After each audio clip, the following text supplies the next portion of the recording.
listening to the WDYM, the What Do You Mean podcast. Now everyone gather around and listen to one of Hamilton's best podcasts. No research to back this up. Your host, Michael Gillespie. And welcome to another episode of the WDYM, the What Do You Mean podcast. I'm your host, Michael Gillespie. As always, hope everybody's doing good. Hope everybody's doing well today. This episode, we're going to go back into the nerdy slice of life, so to speak. We're going to go talk about one of my favorite IPs, one of my favorite animes of all time. It's Dragon Ball. I love Dragon Ball. Just let that be known first and foremost. I love Dragon Ball. We're going to get into that, talk about the history of it, talk about Daima that's coming out in the fall of 2024. But first I need to do a call of action. A call of action is where I ask you to go to Apple Podcasts, go to the WDYM podcast, and give me a review. Give me a review, give me a rating, and let me know what's going on. I've been doing this for about roughly 3 years now, 2 seasons in, and I have, aspirations and hope to make the podcast bigger and better. But if you go on there, tell me what you like, tell me what you don't like, give me a rating. Just let me know, let me get some input. That's one way. Or we go to the older school and just drop me an email. Let me know what you think via email, the WDYM podcast at gmail.com. Again, that is the WDYM podcast at gmail.com. Give me, if you want to shoot me an email, I will freaking read it here. Yeah, I will read it here. if it's a G-rated email, read it here, and we'll just go from there, man. But I'd appreciate that. Open the dialogue, open the conversation here on the podcast. Without further ado, we're going to talk about Dragon Ball. First and foremost, like I said before, I really enjoy Dragon Ball. I love it so much. How I came into watching Dragon Ball or Dragon Ball Z, I started with Dragon Ball Z. I remember early episodes of watching Dragon Ball, but it didn't make sense to me. I didn't like, what is going on? What's this kid with the spiky hair, orange gi? I must have caught like a rare episode where I didn't know what was going on. It didn't set, so to speak. Once I started watching Dragon Ball Z, and when this intro came on, it was over. The tenacity of this intro was amazing. This is Rock the Dragon, and blew my mind as a child. And to this day, one of the greatest intros to an anime. I don't care, hands down. I mean, there's been some good ones. Let's say that first and foremost. There's been some good intros, but watching Goku fight at a super fast speed, watching everything going on, Master Roshi fighting, Krillin fighting, throwing a Destructo disc, I was like, what is going on? My mind was blown. And after the first couple episodes, seeing Raditz and knowing that, he's saying he's Goku's brother and he beat Goku and Piccolo easily, it was over. It was absolutely over. I am such an old school fan. I call myself an OD fan. You might be asking yourself, what is OD? Ladies and gentlemen, that means Ocean Dub. I am an Ocean Dub fan. You may be like, what is Ocean Dub? Now, back then, it was in syndication. It wasn't on Toonami where you have a place to go watch it. I had to wake up early in the morning on a Saturday after going through school Monday through Friday. My one time to sleep in didn't happen because I knew Dragon Ball was coming on between 6, 7, 7:30. I didn't know what time it came on, but I made sure I was up to watch Dragon Ball. It was phenomenal. Just first and foremost, phenomenal. I got attached to the voices of the Ocean Dub group. Now, the Ocean Dub group, hands down, set the bar super high for Dragon Ball. The thing, and that was one of the things. Now, one of the things about the Ocean Dub is that at the time that I knew, they didn't have all the episodes. We would get past the Saiyan saga, we would get to the Namek saga, and then we get to the Frieza saga, and we would get so far where Goku would get ready to fight Ginyu, and it would reset and go back to the episode 1, back to the Raditz saga or Saiyan saga, whatever you want to call it. That's how old of a fan I am. And like I said, I'm an Ocean Dub guy. When I watch old school movies like Triamite, Dead Zone, OD, the Ocean Dub voices, it just takes me back to a time in Dragon Ball where everything was freaking phenomenal. Ladies and gentlemen, there is voices on the Ocean Dub that still kill today. Now, there are two main voices that the Ocean Dub killed, in my opinion. It was Piccolo and Vegeta. I did record some voices. Now, you may ask yourself, well, what about Goku?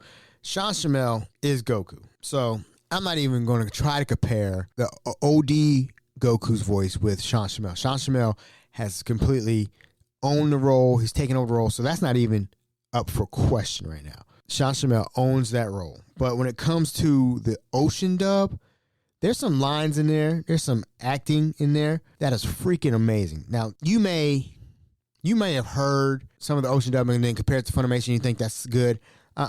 This one right here, this the Ocean Dub lines, hands down, some of the greatest lines in Dragon Ball. That they should have kept some of these things and not changed it anyhow.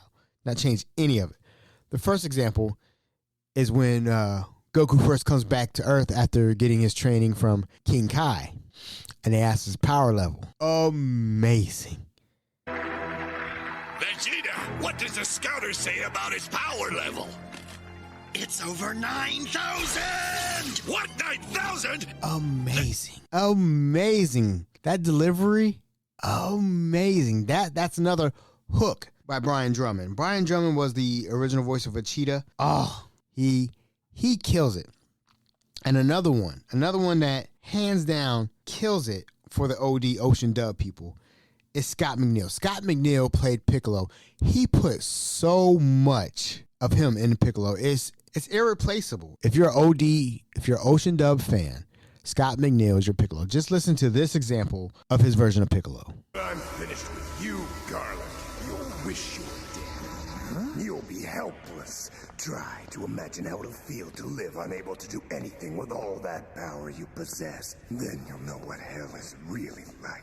Oh my goodness. Another example. Goku, looks like you could use some help. And the thing about this sign, the way he walks in. Piccolo! Piccolo! Oh. What are you doing here? Don't worry, I didn't come here to help you. I got a score to settle with these three.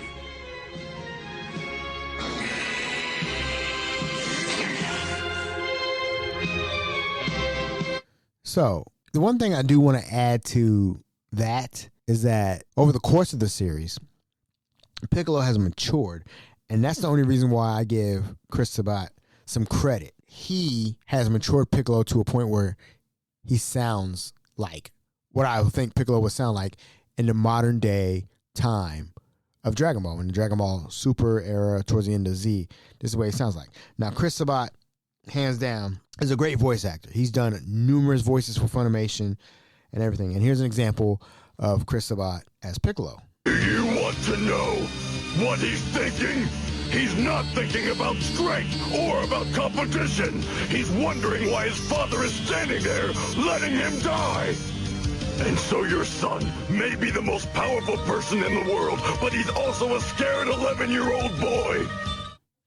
So, the beginning of Piccolo was kind of rough. That was. Now, what he sounds like now, it fits, in my opinion, it fits what Piccolo would sound like now. And also with Chris Sabat, he also does Vegeta, too.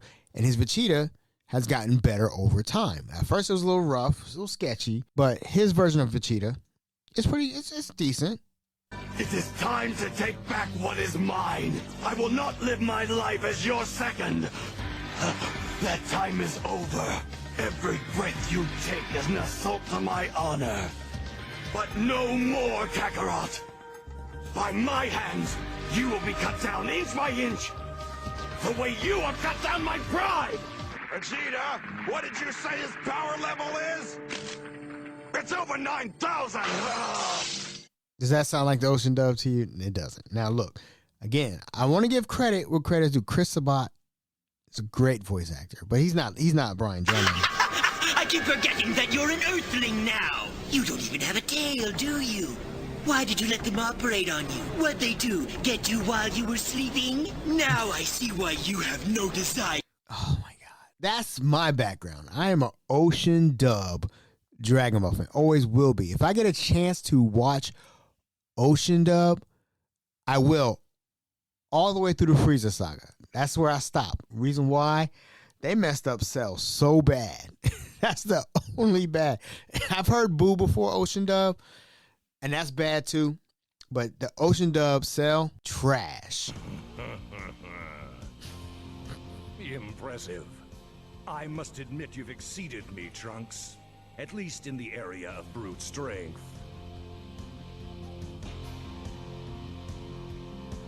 And yet, you have absolutely no chance of defeating me. That is their version of Cell, and I will say Funimation Cell knocks it out the park. For the record, I hate Cell with absolute passion. The way he was just annoying as hell. But the voice actor, amazing. I admit, in terms of raw power, you have me bested. My own strength doesn't even begin to compare. However, you still don't have a chance of defeating me. Not a chance in hell. So that's one thing.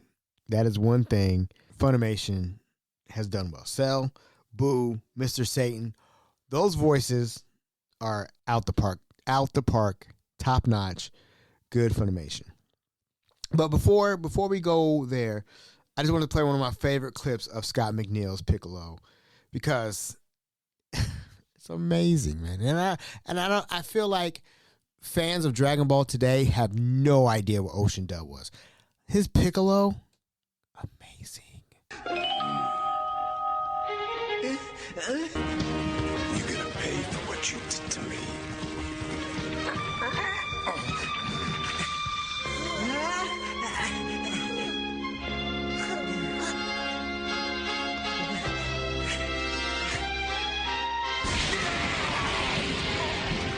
You're just a coward. You and the other two won't take me by surprise this time. You want to bet? I don't need any help finishing you off.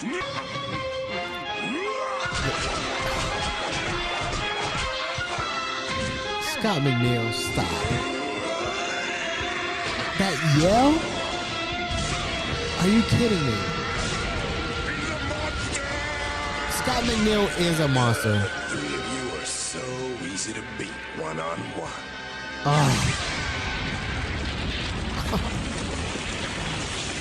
One of my all-time favorite scenes in Dragon Ball Dead Zone was when Piccolo's just whooping on Sancho. Oh, my God.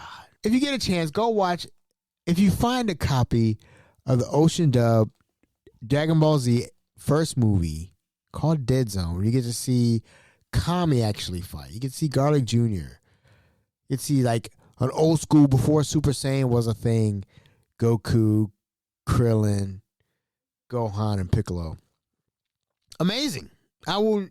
You cannot convince me Ocean Dub wasn't good. It was great. It was great. Even though the only thing that Funimation got good is Sean Shamel. We finally get Funimation to take over. When they take over, they complete the whole series of Dragon Ball Z. 291 episodes finishes Dragon Ball Z. And then we go to a couple years later, we get the stepchild of the franchise, Dragon Ball GT. And Dragon Ball GT was rough, to say the least. You know, once they chopped Vegeta's hair and gave him a mustache, I knew something was wrong. And they converted Goku back to a kid. I was like, okay, we got that in the 153 episodes of Dragon Ball, and we're repeating it again. That was the idea. Now, the creator, Kira Toriyama, helped with the design, but not the story. And lo and behold, Dragon Ball GT went 64 episodes deep before it was done. At that time, we had a Dragon Ball hiatus where we didn't get nothing, absolute nothing, till 2013. We fast forward to 2013, we get a movie, Dragon Ball Battle of Gods, where we introduce a new anti-hero. I don't consider him a villain. An anti-hero called Lord Beerus, who is a god of destruction. Comes in with his angel Whis, and they are looking for a Super Saiyan god. Whoa, new lore in the IP of Dragon Ball. Ladies and gentlemen, we got some new stuff. How happy could a fan be? So with that, we get a new movie. We get to see a new power level where they're now using God Ki, and lo and behold, we get Dragon Ball Super. I'm excited. I got new Dragon Ball. That's cool with me. New opening. New possibilities. Everything. It's a great time. I'm super excited to have some more Dragon Ball. I love it. I get new stuff. That's all I really wanted in life right now. Just give me some Dragon Ball, some new Dragon Ball content. Because again, years and years and years of repeat of the same story told over and over again wasn't fun as a fan. So we get Super. Initially, I was just happy to have content, new content. But then the story got weird because they started repeating what happened compared to GT. One example, Frieza comes back. I'm like, okay, Frieza's one of the all-time best villains in anime. Okay, he could come back.